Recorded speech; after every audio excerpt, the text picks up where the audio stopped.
Sandu, instead until now, University of Susiana, or Romania. Was they ready?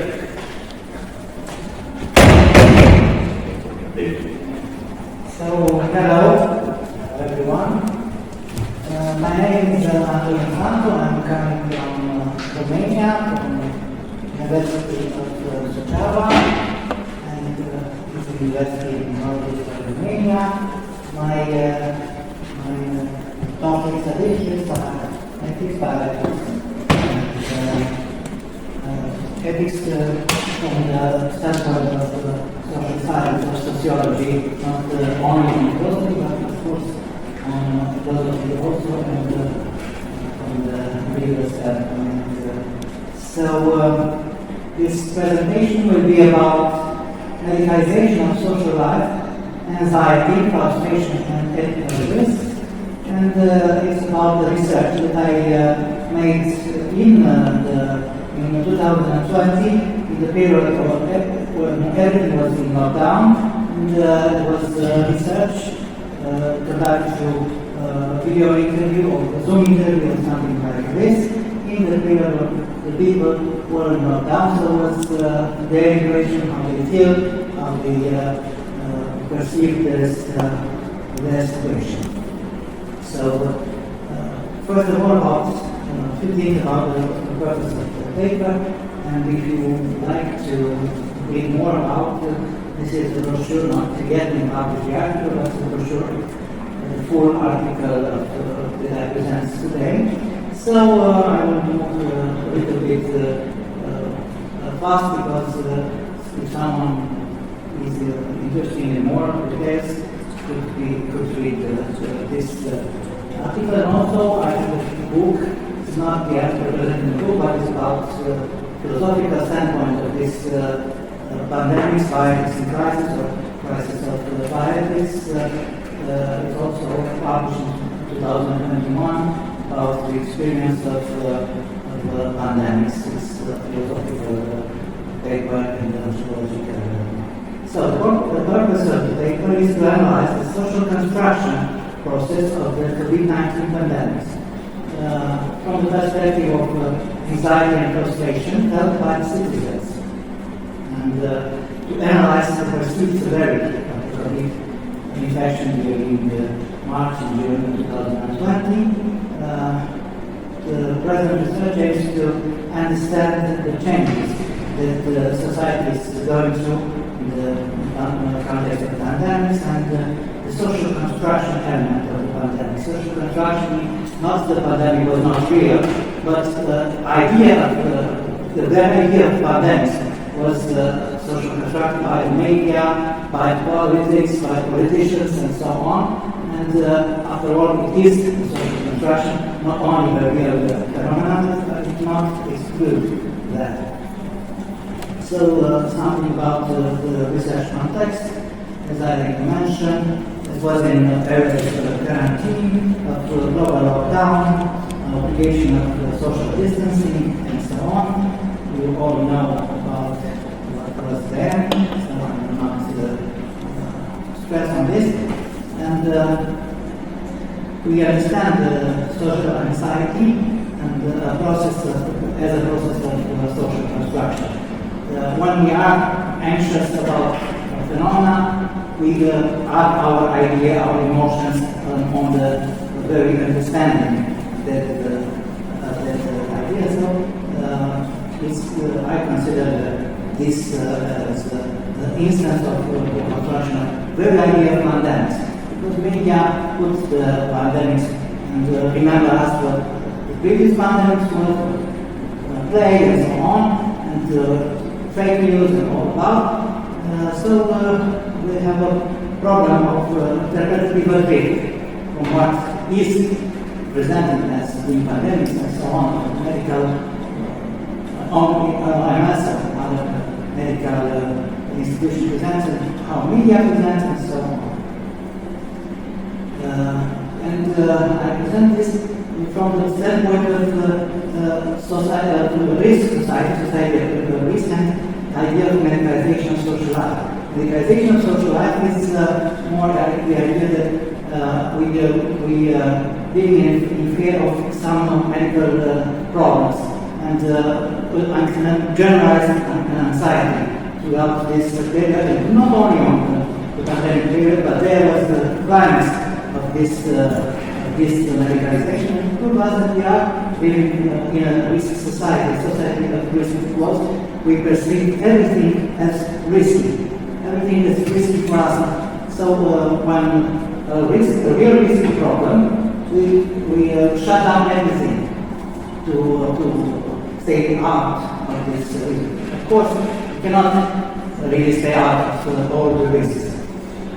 And the most important ethical issue in this idea of social construction is trust.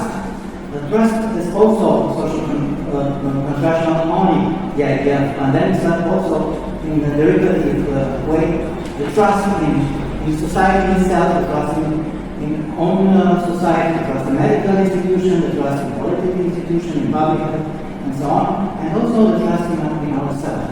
Because it's when we say we cannot do nothing. We cannot do anything because we are locked down. So I cannot go to work, I cannot go to church, in some countries, and so on. The social construction of pandemics could lead to another branch of sociology. Sociology of pandemics was not very important in this context. But what I want to remember with this is that social construction is a process of creating of meaning.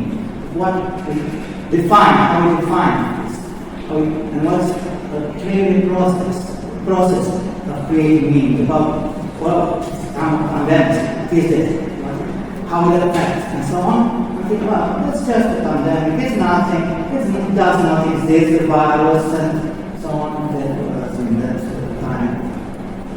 So about this research was made through grounding theory, and it was qualitative interview analysis. Here I have the participants, 31 male participants, 62 female participants, age between 18 and 30, 73 participants, and so on, and analysis on that.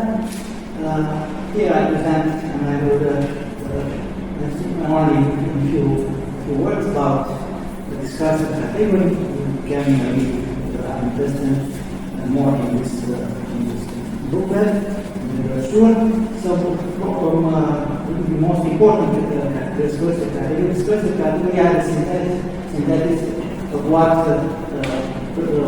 interview says about, and they speak the topics they speak about. The topics are personal experience, how they informed about COVID-19, how they perceive the existence of resources needed to move on through this pandemic, the credibility of information, the perceived effect of pandemics, immediate post-pandemic, and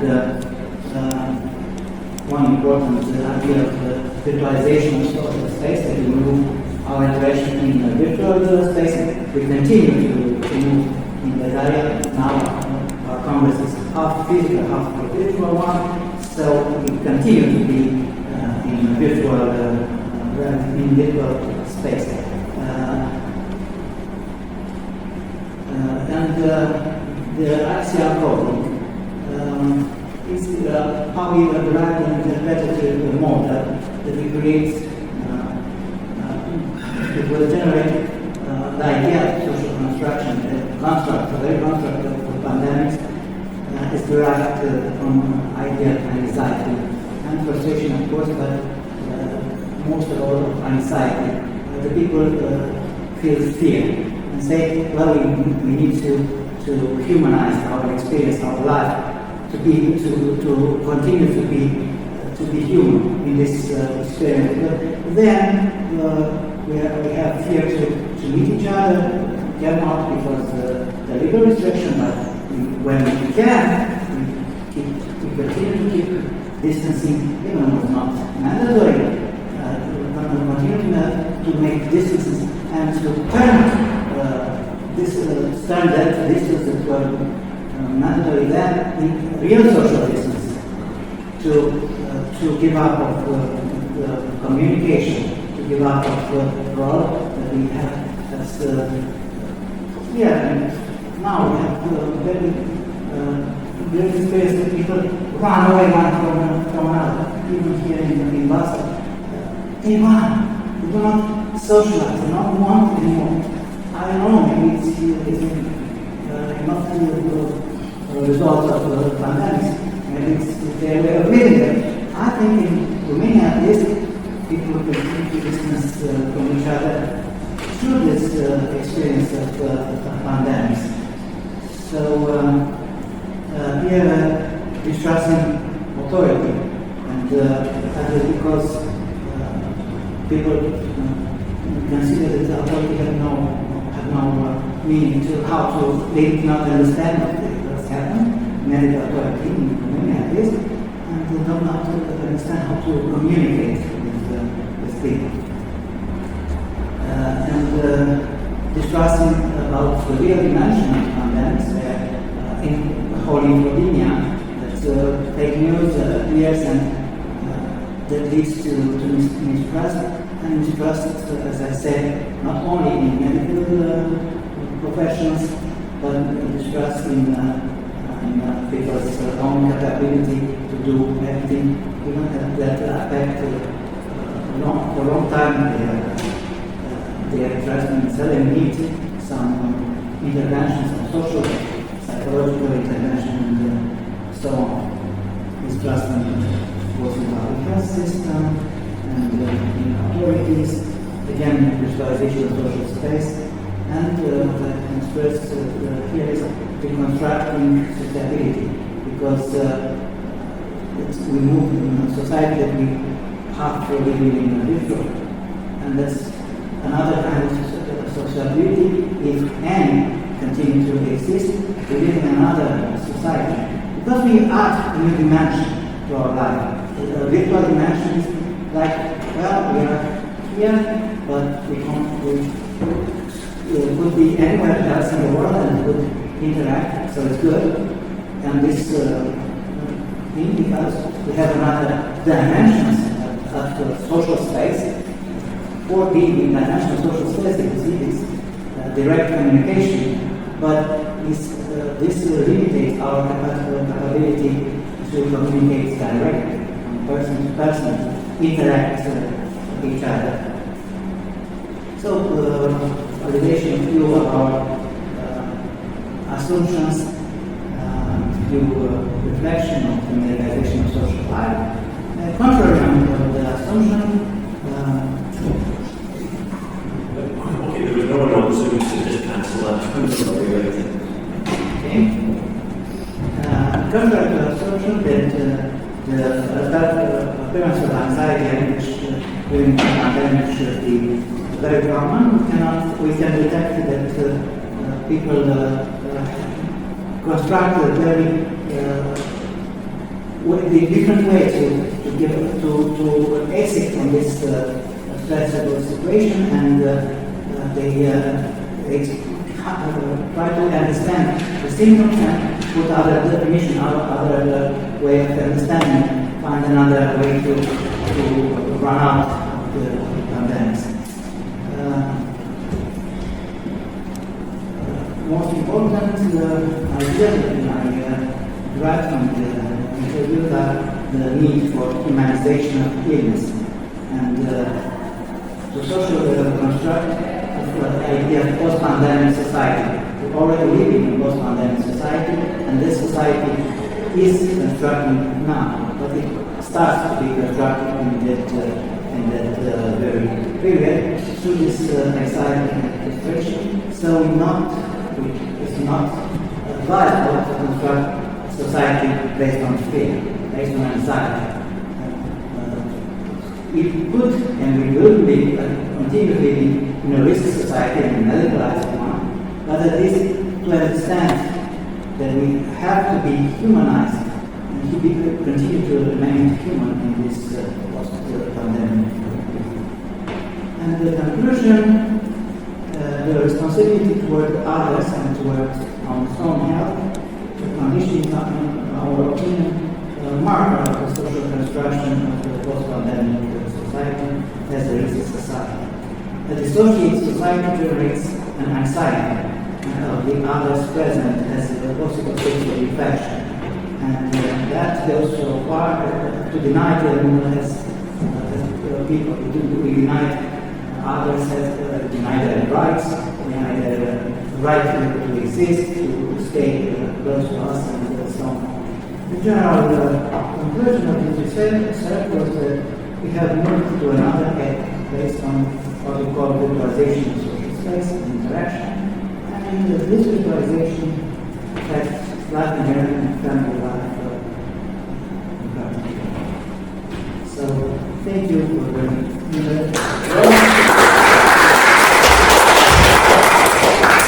So, any questions for Antonio? I actually have one. I'm not sure if I misheard you. Did you say we're already in a post-pandemic world, or just we're starting to construct it? Well, we try to start a normal society, but yet we are in a post-pandemic society because we have replaced ourselves to living more individual, to stay distance, to maintain a social distance, and not only social, but real social, not only distancing that was mandatory that we already called it social distancing, but a real social distance between people. And continue to see this distance between people. Just to get context from Romania, I mean, in Scotland we thought we were post-pandemic, but then 2 weeks ago 1 in 17 people in Scotland had COVID at that point. So it's another resurgence of other things in Romania. Yes, the Omicron B or something like this is now present, and we have I think new wave of infection. But people say no more pandemic. This is something like for now, we do not live in pandemic time, we do not have to vaccinate anymore, and we cannot vaccinate anymore. The vaccination sessions are closed. The COVID hospitals are now closed. We treat COVID patients in home, not in hospitals anymore, and something like this. And so we are in post-pandemic, but pandemic is no more than true. They say until 2020, but now it's shocking. But it depends how you define a pandemic, of course, as well. Yeah. Any more questions from the audience? Yeah. Thanks, Terry. Really interesting. So trust was very important from the talk you gave us, and I agree it's a huge problem in the pandemic. I suppose the question is, what do we do about that? How do we get more trust in policy-based institutions? So one way we can do that is make sure they make good decisions. Well, that's very difficult when we lack certainty about some things. And I've always to be very transparent. So telling you how we make decisions, but there are also some problems with this emergency. So I'm interested in what you do about trust. It's difficult to correct this, to rehumanize, if you want, this society, because people have no longer these habits to communicate and so on. Not everyone, not everybody give up their communication skills and so on. But it's difficult because now it's another crisis. It's a crisis of gas, gasoline and so on. And society is in the eastern part of Europe, closer to the border with Ukraine, there is a war there. So they say, oh, we just moved from crisis to another. There was a medical crisis, now it's a war. And so we are so in the crisis, and then crisis become normal. And that need to rethink, to reshape the ethical approach of this crisis, because to reconstruct the trust is to be honest and transparent. More important is honesty, from the standpoint of medical system, but also governmental, social policy, and so on. To be honest. Honesty is put in brackets here and now, especially in Romania. Okay, thanks again, Antonio, for the presentation. Thank you very much.